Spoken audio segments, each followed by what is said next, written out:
Welcome into the roundtable. I am Brad Wakai. That is Tyson Gentry. We are breaking down Monday Night Football. I mean, just a complete domination by the Browns over the Bengals, winning 32-13. But Tyson, on Tuesday, we got the NFL trade deadline coming up, so we're going to give some angles on that, what teams we think need to upgrade. We'll talk about specific players and kind of get into the weeds there as we get close and closer to something that's surrounded by hype and then nothing happens. I know you're looking forward to all the rumors, though. Oh yeah, I've been locked in on rumors for 2 weeks. Although, Brad, I mean, we say nothing happens, but this is like the most memorable NFL trade deadline already uh, that I can remember. I mean, normally like Robert Quinn going for a fourth is like the big news on a trade Right. deadline, and that's third on the list. So we're doing good. Yeah, absolutely. So let's just jump right into Monday Night Football. Let's get into it, and just kind of some surface level reaction.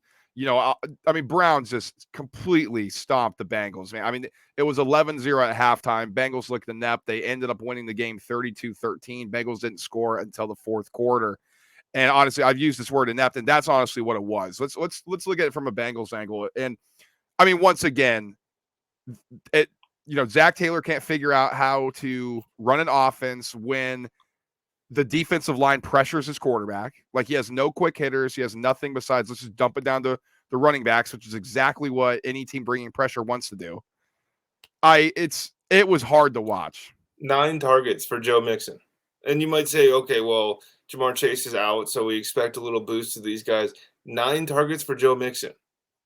T. Higgins got 6. You know how many targets T. Higgins gets when Jamar Chase plays? 6. Tyler Boyd got 5. Same deal. It's like, okay, so instead of spreading the love around, we just concentrated all those vacated targets to guys at the line of scrimmage. And this is a question that I was kind of trying to answer during the game. How many Bengals moments in the last 3 years or however long Zach Taylor's been there can you point to and been like, that was really good coaching? Because the run to the Super Bowl last year, it was like, okay, fall behind, throw the game plan out the window, and let these guys go out and do some schoolyard bullshit, see what Burrow can cook up, and then we have a comeback going. And it's never a scheme thing. They don't jump out to leads on these teams. They just end up having to come back because they fall behind so much. I mean, I would say, when they played the Falcons, that when they jumped all over them, obviously matchup advantage in their favor. That was my play of the week for a reason when we do our picks pod. I mean, the Falcons secondary was absolutely shredded up. It would have been insane for the Bengals not to be able to jump all over that. So that's the one I can point to. But like you said, I mean, what big game is that? That's a 1:00 window on the East Coast against a team who has nobody playing in the secondary, and your strengths are throwing the football. So it's like, can you really give too much credit there? And I always like to be a little bit careful when I jump all over coaches, or I'm like, this guy doesn't know what he's doing, or this play calling's bad, because obviously they're the ones watching the film. They're the ones putting in the work and designing these types of things. But this is beyond the pattern now with Zach Taylor. This is just the reality of who he is as a play caller in this league.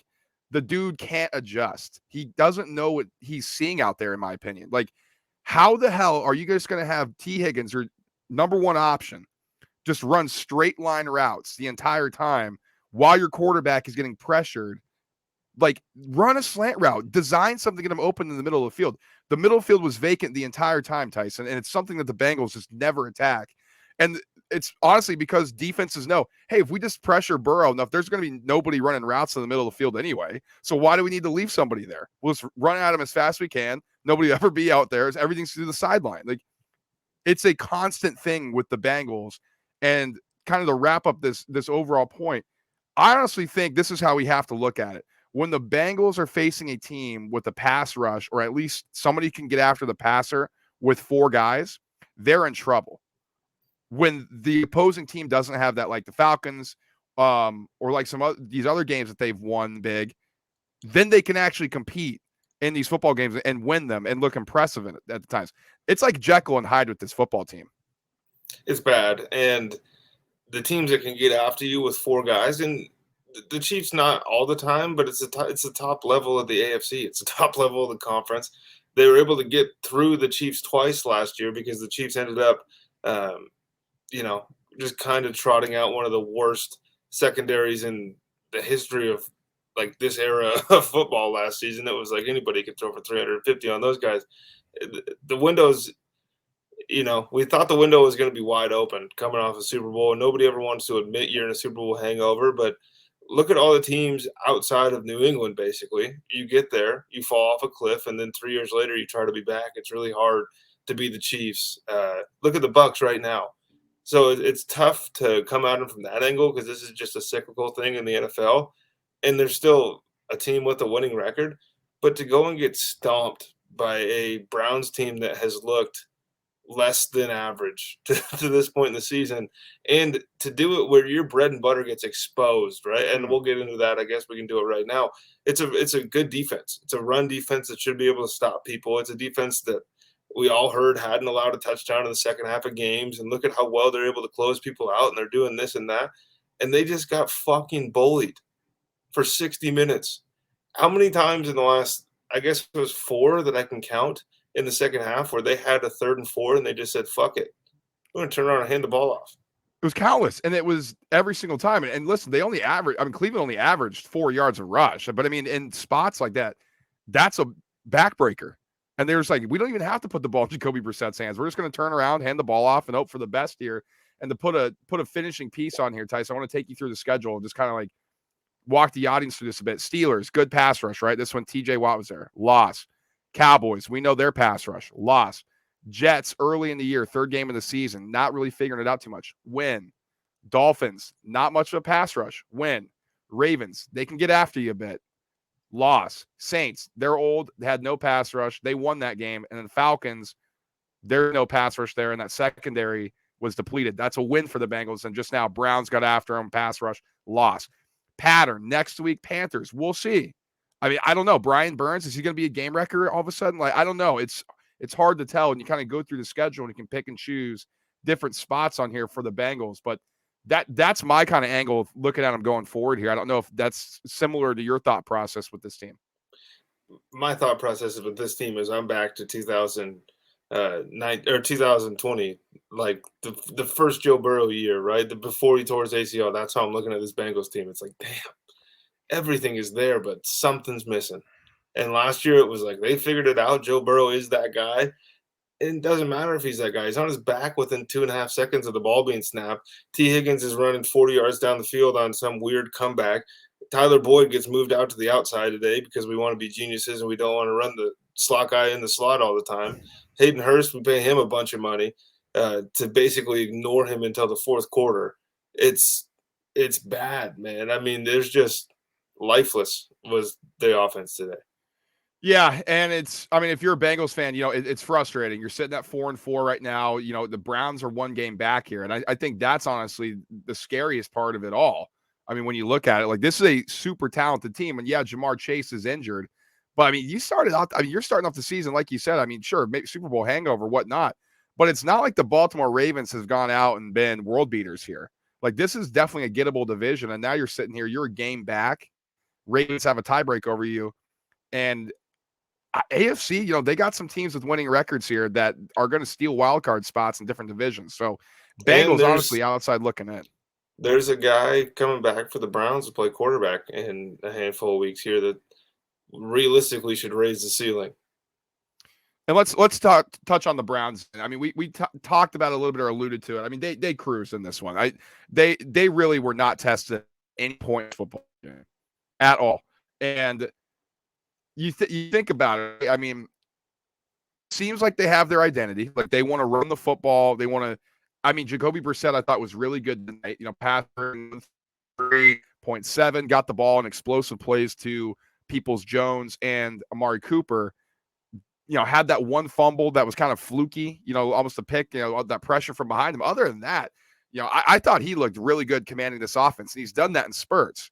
And really his job is just kind of keep this steady until Deshaun Watson comes in. I mean, what do you expect from the Browns going forward here? Like, is this a recipe that they can build on and continue to succeed? This is why the Browns are so frustrating to me. Is week over week, this was a team, a year ago that I was thinking was going to come out here and be the 49ers of the AFC. We're going to be physical. We're going to run the ball down everybody's throat. There's nothing you can do about it.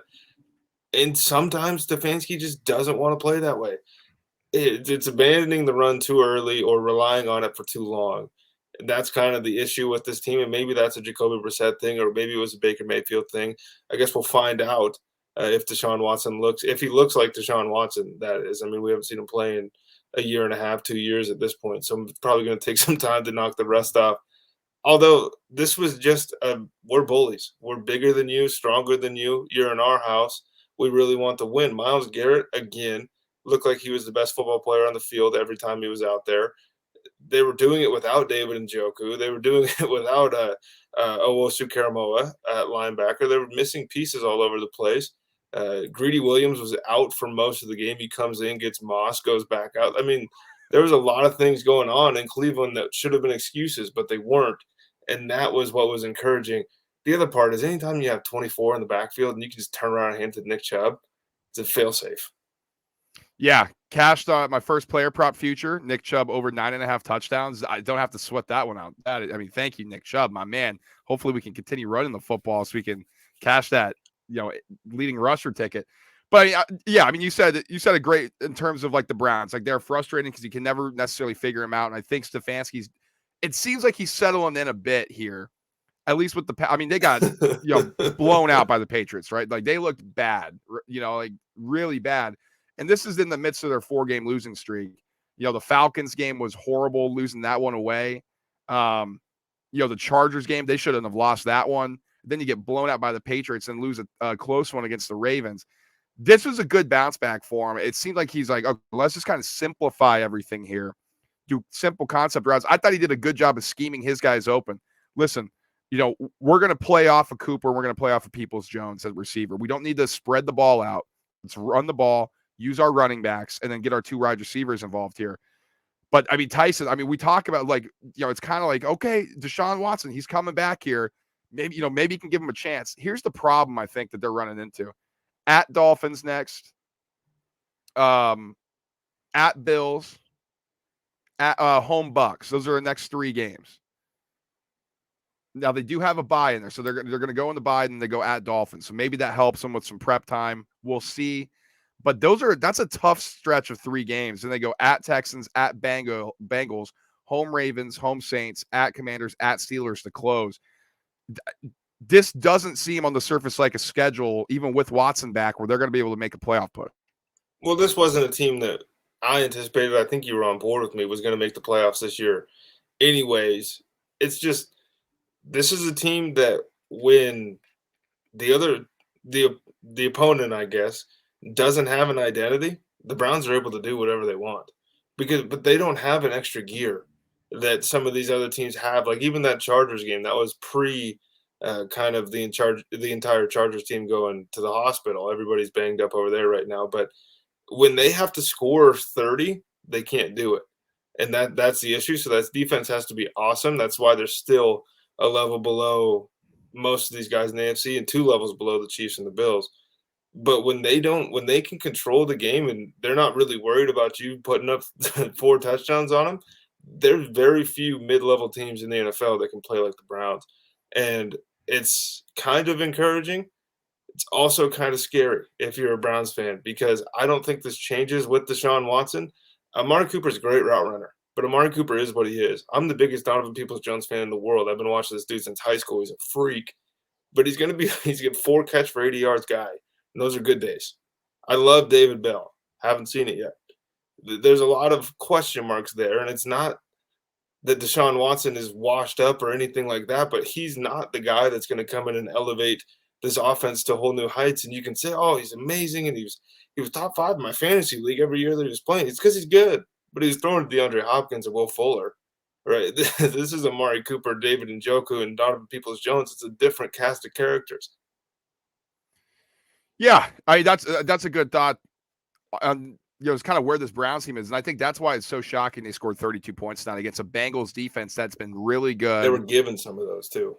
They were, and so that I think this was a perfect storm for the Browns. Hey, listen, man, they came in, they kicked their ass. Like they just showed up today. We're going to be the hardest working. We're going to hit the hardest. We're going to be the most physical, and they fucking kicked the shit out of the Bengals. And that's what that football game was. Honestly, there was no tricks and gimmicks. Just going to hand the ball off. We're bigger. We're going to bully you. And if only they could realize they could do that to everybody.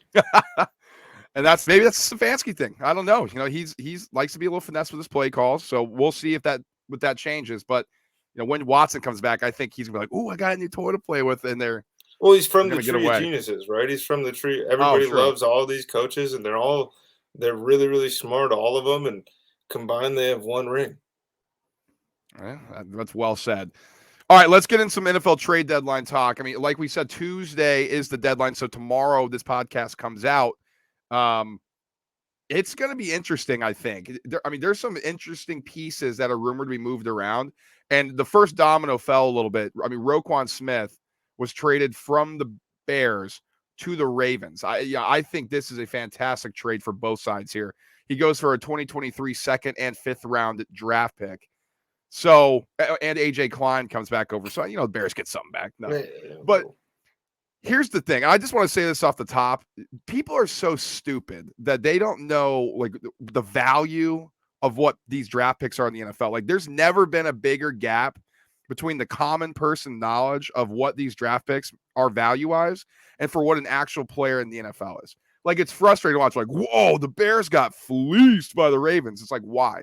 Because Roquan Smith was a first-round pick 4 years ago. Like, this is a rebuilding team. He wasn't going to re-sign. They weren't going to pay him the money. They just got a second and a fifth-round pick back in the next year's draft. Like, how in the world is that fleeced? Like, those are good, valuable assets they got in return.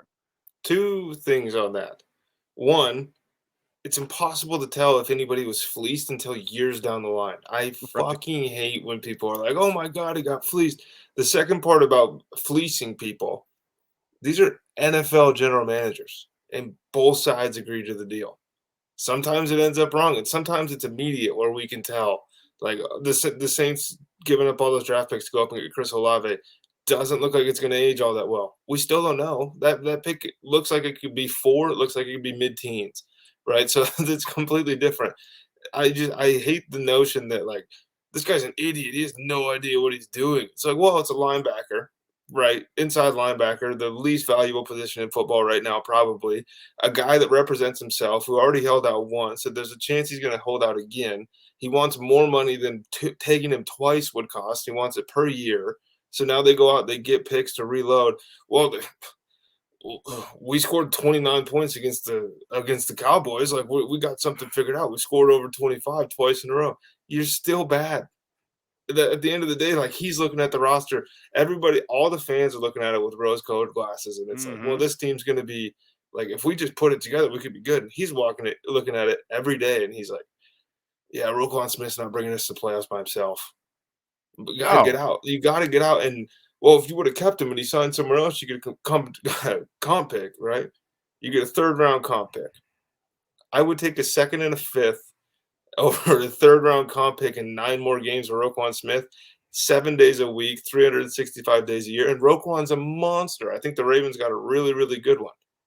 But they play different than the Bears. The Bears switched their entire defensive scheme up to the point where, yes, Roquan's leading the league in tackles and he's having a great year. He now gets to go do more in Baltimore and be a part of something, whereas in Chicago it was like, well, we have a $100 million cap space, but we're going to put $25 million a year on an inside linebacker. Right. That's the thing that cracks me up. Like, it's okay to say both sides. It's best for both sides here. People like that's It all right. always is. It almost always is. And obviously Robert Quinn, we discussed that. Bears also trading him to the Eagles for a 4th-round pick. I think, again, similarly, Eagles need another edge rusher. Bears wanted to get a pick for a guy who's getting older. It works for both sides. Okay, so that's the first domino that fell. Roquan Smith traded to the Ravens, completely bolsters that team. Look for them to start making a run. They are getting healthier and healthier, but that's something that we can discuss on a later show. As Rashad Bateman's about to miss a couple weeks. That's the other part, though, that's frustrating with the Ravens. It's like, damn, there's a lot of wide receivers that might be on the market that could really help. I don't think they're going to be non-aggressive. I'll just put it that way. I think there could be somebody heading that way. Maybe AJ Green. I don't know. But we'll start here. I mean, this is a big one, right? Kareem Hunt. Like everybody's wondering. This is not a big enough name or impact player to put that emphasis on this. I don't know, dude. I think this is. So let me just put it this way, right? If he goes to the Rams, that completely changes the offense, in my opinion. I think that's a huge domino to fall here. I think that actually makes the Rams much more difficult and actually pretty much more multiple. I mean, they have no running attack right now. we discussed a little bit last week. Kyron Williams, sure. Daryl Henderson, they hate Cam Akers. They want him gone. If they get Kareem Hunt, that at least adds something, some semblance of a running game to that offense. Oh, I was making fun of the AJ Green one. I Oh, was making fun of that. Like if the Ravens go out and get 35-year-old Deshaun Jackson and then 35-year-old AJ Green, then we have an issue. But Kareem Hunt, I think this could be huge. There's a handful of teams in the league. He would be really good in LA for the Rams. I think he'd be really good in Philadelphia for the Eagles. I think those are probably the two names that we've heard the most. It looked to me like the Browns were kind of trying to showcase him a little bit tonight, letting him me get a too. lot of run once the game got in hand. I just think, unfortunately, where I'd like to see him at the most is the Kansas City Chiefs. Mm. It will never happen, but that's one that I really want to see. And I can't wait till he goes. They say they want a fourth, so they'll take a fifth, and we'll see what happens with that. But people are going to, again, be like, I can't believe you got Kareem Hunt for a fifth-round pick. Yeah, I know. So that's an interesting one there. I mean, he's a good piece. I think he'd be great on. I think 1-year Rams. contract. I think the Rams would be crazy not to go after him. Me personally, I think it'd be good insurance for the Eagles. I think if they gave up too much for him, I'd be a little question. I'd question that a little bit. Like, let's say if they give up a fourth round, I wouldn't like to see that personally. I know you differ a little bit on that, but if you're the Rams, why would not give up a fourth round pick for this guy? You need to upgrade somehow. You didn't like what the hell was that guy's name? Ronnie what? Who started this week for the Rams? The starting running back? Yeah, it was it hold on, I'll find it right now. And I Yeah, don't know what the hell was that? Like, I don't know. He came out of nowhere. I don't even know if he's on the team a week ago. was there even a report that was going to happen? I think Matt Berry, the fantasy guy, put something out He- like the night before, like, "Oh, I have a weird feeling," and it was like, "Okay, so this is Okay, so definitely somebody's gonna telling happen." you what's going on here. But Ronnie Rivers. yeah, that's an Yeah. alias. That's a somebody that did some crime that got moved to like Georgia from Witness Atlantic protection. City. Yeah, exactly. That's what's going on there. I think him in LA would be awesome. I do think that with the Rams, their starting running back for the rest of the year probably isn't on the roster as of this recording. Bradley Chubb, premier edge rusher. Kind of an interesting move here. I mean, Broncos went over there in London to beat Jacksonville, but it hasn't been a successful season, right? They're sitting at 3-5. This is a big piece, and now he has been disappointing, I think, for the Broncos. If you look at a macro level, maybe get something back, recuperate some of those picks that you gave up for Russell Wilson. I can see both sides to this one here.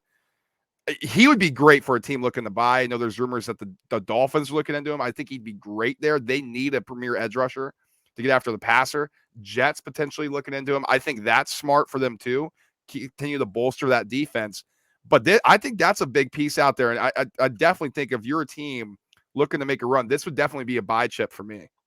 And this is a name that people are really confused as to why he's being floated so much because of where the Broncos are at or where they thought they were going to be. But when you really examine it, this was always going to happen. Whether it's he gets traded now or he leaves in the offseason, they just committed $245 million to Russell Wilson. Patrick Surtain is 100% going to be the highest paid corner in the league when he re-signs his contract. We have Jerry Jeudy, who I think is probably another one of the names we have on this list. But there's a lot of guys coming up for a contract time for Denver after they just put $245 million into a human trash can. They have a lot of work to do here, man. And Bradley Chubb, as you said, he's been disappointing. Part of it, though, is he's either been hurt or he's been consistently double teamed because there's no other threat once Von Miller left this team. I don't think anybody's going to pay for him because I think what it's going to cost to get Bradley Chubb now is going to be pretty damaging to the future of your team, especially if you can't get a deal done. This is going to be one of those backroom deals. We'll probably hear a lot of rumors about it tomorrow until 4 p.m. But then ultimately, the teams who were trying to land and couldn't come to a contract extension agreement. Now, here's one. This looks like it's going to be a done deal at some point before the trade deadline. Naeem Hines, he's a dual guy. He can mainly more of a pass catcher now than a run through the tackle guy. But it's being reported that it's very, very likely. This is from Stephen Holder here from ESPN. Odds are good that Hines will be traded ahead of the deadline. Shout out to Frank Reich for telling everybody preseason for 2 years that Naeem Hines was going to get more burn in the offense. And then Jonathan Taylor goes down. And then Naheem Hines doesn't get any more burn, and then he gets hurt. And then what happens when Jonathan Taylor comes back? Naheem Hines gets relegated to the bench again. Don't fucking do this to us. Don't tell us that you like this guy so much just so you can try to bolster some semblance of value in the offseason. Nobody was going to watch Naheem Hines this year, even if he caught 70 passes and go, second round pick, that's what I'll pay you for that guy. His value would remain unchanged no matter what he had going on. Yeah, I don't know. I mean, he doesn't seem like a true. Hey, if we get this guy, we can really push us to the playoffs. More of like a nice piece, right? Like, maybe the Vikings would add him as insurance for a Dalvin Cook. I mean, Madison's already there, but you never necessarily know too much with running backs. But I mean, honestly, like if you look into it, why wouldn't the Cowboys go get somebody like this? I mean, Zeke looks like he's done, and Pollard should be the number one. This is not a bad piece, I don't think, for the Cowboys to inquire about and be interested in. Well, he's going to be the third down running back of whatever team he goes to, and he'll take that role pretty quickly. That's a job that somehow he hasn't. In my opinion, I think he's been underutilized in Indianapolis the last couple of years, especially if you go back to the guy he was 2 years ago. And I know he's been hurt, and obviously Jonathan Taylor bursting on the scene a year ago didn't help his case. But Naheem Hines is going to be like, this is to me, this is a guy Bill Belichick would be drool over to get in the door. Get his James White replacement here. Especially because Ramondre Stevenson's got 3 more years on that contract, so he doesn't want to run him in the ground just yet. Fair. Interesting one here. Brandon Cooks, wide receiver. Now, it's reported here. Let me find this. Getting Brandon Cooks. This is from Dov Kleeman. Anything less than a second-round pick, Texans wouldn't consider. Now, this would be, if he's traded, if they do find a trade partner, it would be the 4th time he's been traded. You love Brandon Cooks, the 1,000-yard guy. He's a burner. He's got good hands, great route runner. Honestly, Adam Thielen's banged up. Imagine him in the Vikings offense to open up more things. I mean, if you just want to get like disgusting with it, I mean, if the Dolphins want to just completely add a track team, why not the Seahawks? I mean, just things like this. I don't know. I'm just trying to think of other teams who can make a run, who have like kind of extra picks they can play with, and are looking to continue to bolster their offense. Those teams, I think, should be interested in Brandon Cooks. Well, this is the fun part. This is my favorite part of every NFL trade deadline and every NFL offseason is receivers aren't worth that much, is all we hear. Nobody wants receivers. Why would you pay this much for a receiver? Nobody's trading a second for that guy. Mohamed Sanu went for a second-round pick a couple of years ago, and that dude was beyond washed at the time that he got traded. He was out of the league a year later. Christian Kirk got $18.4 million, and everyone was like, oh, what the hell? And then everyone else got 22. Receiver is a premium position in the NFL. People will pay for the guy that they want. The problem is, I don't know if 28, 29-year-old Brandon Cooks is the guy. I think there could be a pretty fun reunion in Los Angeles with Brandon Cooks.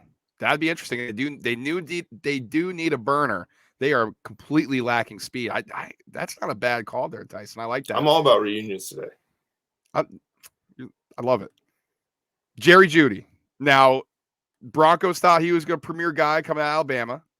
Apparently, there's been some rumblings that the Giants are calling and seeing if they can acquire Jerry Jeudy. Now, they're not. It seems like they're far apart based on reports here between what the Broncos are asking for to get rid of him and what the Giants would be willing to pay. So this seems more like, okay, let's call, see if we can come to something here, but they're pretty far apart. But Jerry Jeudy on the trade block, if that happens, it seems like the Broncos are waving the white flag and they're looking to get younger quick, especially with that contract that Russell Wilson just got.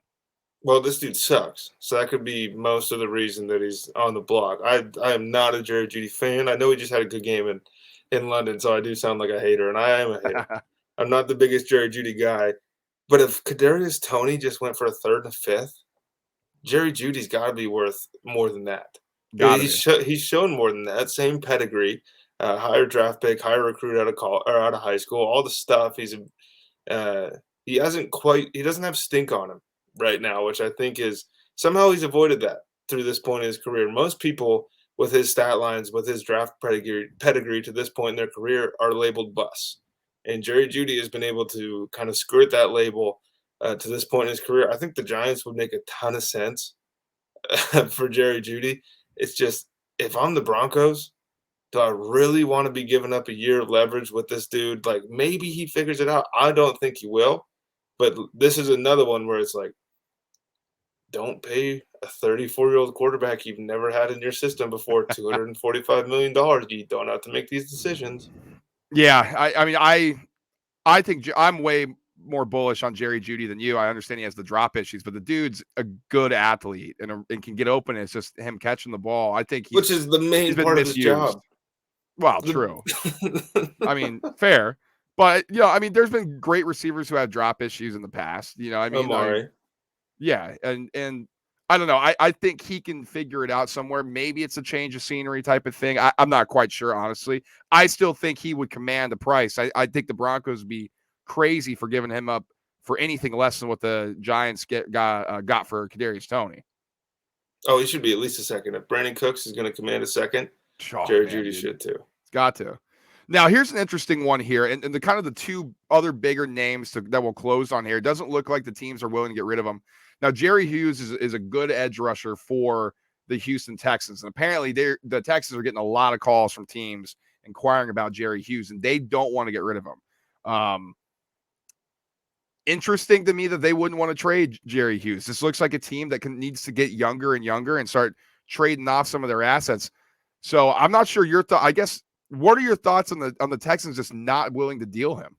I'm wondering if there's some internal thing where Jerry Hughes is such a good presence to have around that team that it's almost invaluable when it comes to the trade market. That's really the only thing that I can think of, because this would be a huge boon for Houston in most circumstances, would be to get younger, to get more draft picks, to be able to rebuild. I love Davis Mills, but he's not going to be an NFL quarterback beyond the season. At least he probably shouldn't be. So it seems like reloading would be a good move here, but he's a good player, man. I mean, he doesn't have many of those. So it's almost like when you only have $20 and somebody else is offering you $21, but it's not, you have to liquidate it all. It's hard to kind of make that move.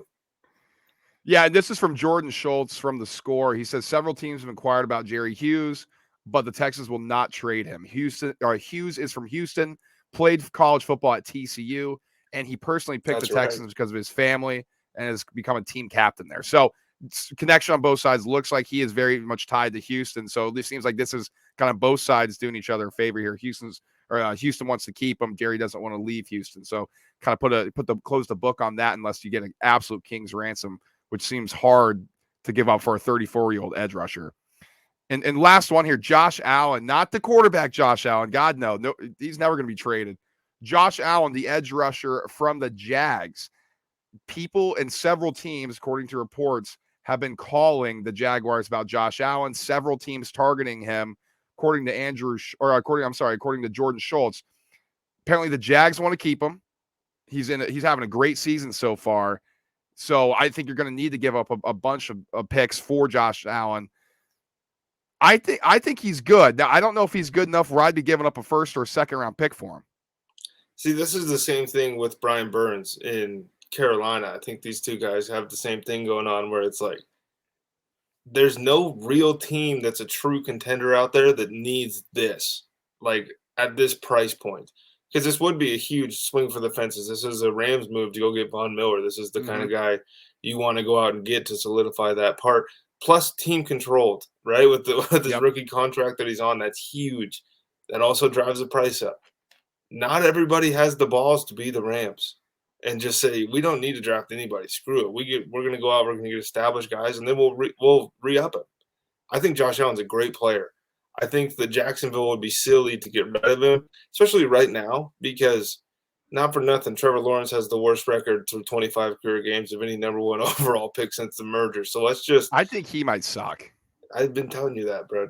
I know. I've been telling you for a while. I'm not a T-Law guy, and not to get too off the rails, but go look up his freshman year stats at Clemson, and then watch some tape, and then sophomore, watch some tape, junior, watch some tape, rookie, second year, same guy. Been the same guy the whole time. For some reason, the generation thing never got. It's the same thing as Jerry Jeudy. It's like, well, we talked so much about how good he was. Getting back to Josh Allen, he's really good, and I just think Jacksonville would be silly. This is a guy that draft time when everybody's looking at their teams and their rosters in the offseason, they're like, we're a piece away. We really could. We really could. If we sent a second and a third for Josh Allen, we could win the division. That's a move that Washington or somebody like that makes in Oh, the offseason, and it doesn't work. But in the middle of the year, there's only a handful of suitors, and he doesn't fit Philadelphia's scheme. He's not going to go play for the Cowboys. The Giants don't need him. It's a tough look. And then in the AFC, it's like, we really going to trade this dude to the Chiefs just to let him fuck us for for the next 5-6 years? I don't think so. yeah. Yeah, I mean, it's going to be interesting. The deadline, like we said, it doesn't. It's not a lot of action, for lack of a Free better Elijah term. Here. Moore. That's the one point I want to get across today. Free Elijah Moore. I know Robert Saleh comes from the Shanahan tree, so he has the Shanahan pettiness in him to just let this guy die on his bench for the next 3 years. This dude can play, man. Let him at least get the ball. You like him more. You like him, but you hate Jerry Jeudy, and Jerry Judy's done so much more in his career than Yeah, I gotta Elijah pull up Moore. stats. Hang on. While you're doing that, I do want to say this. Apparently, the Bills have called the Saints about Alvin Kamara, and this according to Jay Glazer. So they were sitting at 2-5, and they beat the Raiders, so went to 3-5. So this division's so shitty, they might just hold on to Alvin Kamara. So, man, that would be crazy. Also, Alvin Kamara has a $25 or $20 million dead cap hit for a team that has the worst cap situation in the league going forward. That report that they wanted to trade him for Philadelphia for their own first-round pick back was maybe the most mouthpiece thing that I've heard in NFL reporting in quite a while. That was some Woj level simping going on. Yeah. All right. Well, NFL trade deadline, like we said, ending on Tuesday. So hopefully there's some action tomorrow, but not sure if there will be. But we'll keep you updated. That's why you got to follow our social media accounts. Stay up to date. We'll be retweeting a bunch of different stuff. Twitter is at TRT_pod. Our Instagram is at _ the roundtable pod _ and the TikTok is the same. Chalkboard cooled off. Tyson, we went after a good Thursday night. We went 0-2 on Sunday night and Monday night, man. We got to find our footing a little bit here. It was brutal both times, man. It was a right idea, bad execution. That's how I'll say that. Yeah, we'll get there. We're still 13-9 on these primetime props throughout the season so far. So still got a winning edge here. We just need to go on another run, keep racking this baby up. So that's why you got to get into our chalkboard as well. The link is in the bio, whether you're listening on Instagram, on Apple, on Spotify, or watch us on YouTube. We really appreciate the support. So like, subscribe, and share the show. College football coming out Wednesday. We'll talk to you guys then. Until then, peace.